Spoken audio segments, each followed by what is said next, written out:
નમસ્કાર, BB news ગુજરાતમાં હું સુભાષ આપનું સ્વાગત કરું છું. આમ આદમી પાર્ટીના બોટાદના ધારાસભ્ય ઉમેશ મકવાણાએ વિધાનસભા ખાતે પ્રેસ કોન્ફરન્સ કરીને મહત્વપૂર્ણ મુદ્દા પર પોતાની વાત કરી. ઉમેશ મકવાણાએ ગૃહમાં જે બાબત પર સવાલ ઉઠાવ્યા અને આરોપ કર્યા એ ખરેખર વિચારતા કરી મૂકે એમ છે.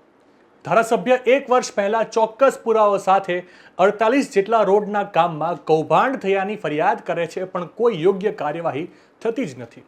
ધારાસભ્યનું કહેવું છે કે જિલ્લાના મોટા ભાગના રોડ રસ્તાનું કામ એક જ એજન્સીને આપવામાં આવ્યું છે. લગભગ 100 કરોડના કામો ફક્ત એક જ એજન્સીને આપવામાં આવે અને એમાંય કુંડાળા નીકળે તો એ ખરેખર દુઃખની બાબત છે.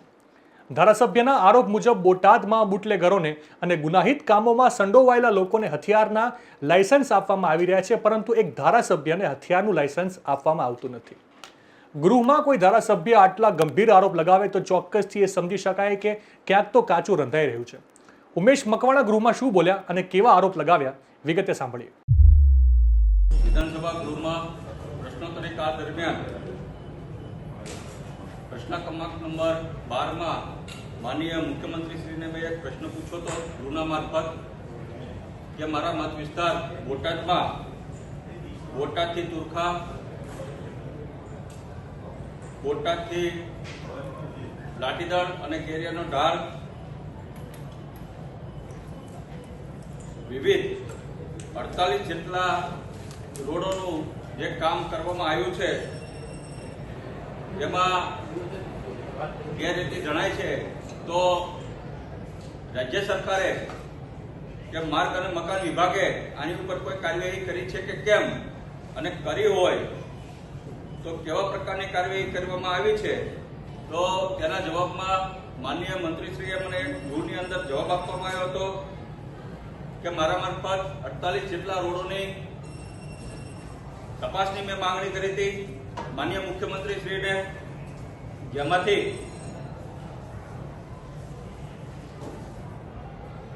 મુખ્ય સચિવ રોડ અને મકાનના માનનીય A.K. પટેલ સાહેબ દ્વારા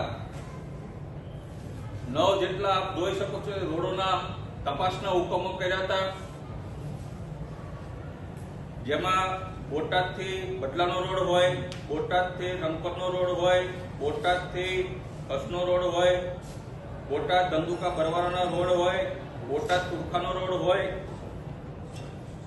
આવા 9 જેટલા તપાસના હુકમો કરવામાં આવ્યા હતા. સાથોસાથ માનનીય મુખ્યમંત્રીશ્રી પાસે 1 વર્ષ પહેલા આ રોડોના ફરિયાદો જ્યારે મને મળી હતી ત્યારે એવિડન્સ સાથે, વિડીયોગ્રાફી સાથે મેં માનનીય મુખ્યમંત્રીશ્રી પાસે તપાસની માંગણી કરી હતી, પણ દુઃખ સાથે કહેવું પડે છે કે આના જવાબમાં 48 જેટલા રોડોની જ્યારે મેં તપાસની માંગણી કરી હતી તો એક પણ રોડનો અહેવાલ આજ દિવસ સુધી મને આપવામાં નથી આવ્યો. સાથોસાથ ગૃહના મારફત માનનીય મંત્રીશ્રીએ શરમ અનુભવવાની જગ્યાએ ખોટા નિવેદનો ગૃહમાં આપવામાં આવ્યા છે કે ઉમેશભાઈએ જે રોડ શરૂ નથી થયો એની પણ તપાસ માંગવાનું આવી છે. એ ખરેખર પાયા વિહોણી છે. તમે જોયું છે કે મારા મત વિસ્તારમાં અલગ અલગ ઓછામાં ઓછા 60 રોડોના કામો ચાલી રહ્યા છે. એમાંથી 2 રોડ એવા હતા કે જે 2 ગામ સેમ હતા, અને જે મને માહિતી આપવામાં આવી છે કાર્યપાલક બોટાદ એન્જિનિયર દ્વારા, જ્યારે સ્થળ તપાસ કરી હતી પોતે મેં, ત્યારે મોટા ભાગના રોડોમાં ગેરરીતિ જણાઈ હતી.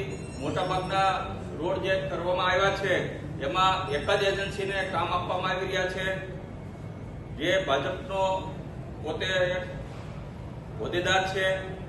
ઓછામાં ઓછા 100 કરોડથી વધુના કામો છેલ્લા 2 વર્ષની અંદર ભવાની કન્સ્ટ્રક્શનને જ આપવામાં આવ્યા છે. સાથોસાથ ખૂબ જ હલકી ગુણવત્તાના રોડ બનાવવામાં આવી રહ્યા છે, ત્યારે એનું મારી રૂબરૂમાં એક પણ રોડની તપાસ કરવામાં નથી આવી, મારી રૂબરૂમાં એક પણ રોડના સેમ્પલ લેવામાં નથી આવ્યા, અને પ્રાઇવેટ લેબમાં સેમ્પલ મોકલી અને બધા જ રોડોના કામોને ટેન્ડર મુજબ ગણાવી અને ખૂબ મોટો ભ્રષ્ટાચાર આદરવામાં આવ્યો છે. એટલે કે આજે મીડિયાના મારફત માનનીય મંત્રીશ્રીને ફરીથી વિનંતી કરવા માંગુ છું, જો મારી સાથે મારા મત વિસ્તાર બોટાદમાં જે રોડો બન્યા છે એ બોટાદથી લાઠીદળનો રોડ હોય તોય ભલે, બોટાદથી ગઢડાનો રોડ હોય તોય ભલે, ટોટલ 150 કરોડ કરતા વધારે રોડો જે અત્યારે બની રહ્યા છે તેમાં મારી રૂબરૂમાં જ તે જો સેમ્પલ લેવામાં આવે અને આ સેમ્પલ જો સરકારી લેબમાંથી ચેક કરવામાં આવે તો ખૂબ જ મસ્ત મોટું આમાં ગેરરીતિ જણાઈ રહી છે. ઘણા બધા રોડો એવા છે કે તમે જોઈ શકો છો કે આમાં 2019-20માં મંજૂર થયેલા છે, એના કામો અત્યારે શરૂ કરવામાં આવ્યા છે, એટલે કે પેમેન્ટ પહેલા ચૂકવાઈ ગયું છે અને રોડની કામગીરી અત્યારે કરવામાં આવી રહી છે.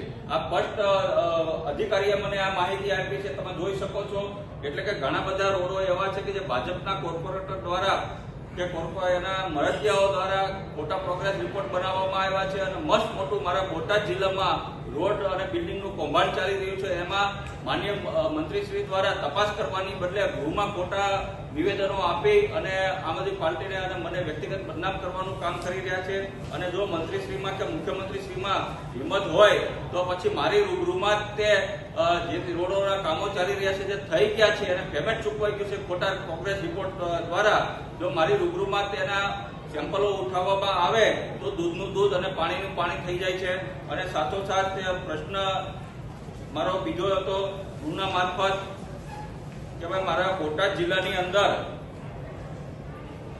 સ્વરક્ષણ હથિયાર તારીખ 31/1/2025માં બોટાદ જિલ્લામાં એક વર્ષમાં કુલ કેટલા હથિયારોના લાયસન્સ આપવામાં આવ્યા તેમાં પણ માન્ય મંત્રીશ્રીએ જવાબ આપવામાં આવ્યો છે કે ભાઈ 8 જેટલા કે હથિયારના લાયસન્સો આપવામાં આવ્યા છે. જ્યારે ગૃહમંત્રીશ્રીને જ્યારે મેં રજૂઆત કરી હતી કે ભાઈ મારા બોટાદ જિલ્લામાં જે ખરેખર બુટલેગરો છે, ગુનાહિત પ્રવૃત્તિઓવાળા છે, એને બોટાદ કલેક્ટર દ્વારા મસ્ત મોટી લાંચો લઈ 10 થી 12 લાખ રૂપિયા લઈ અને હથિયારોના લાયસન્સ આપવામાં આવે છે.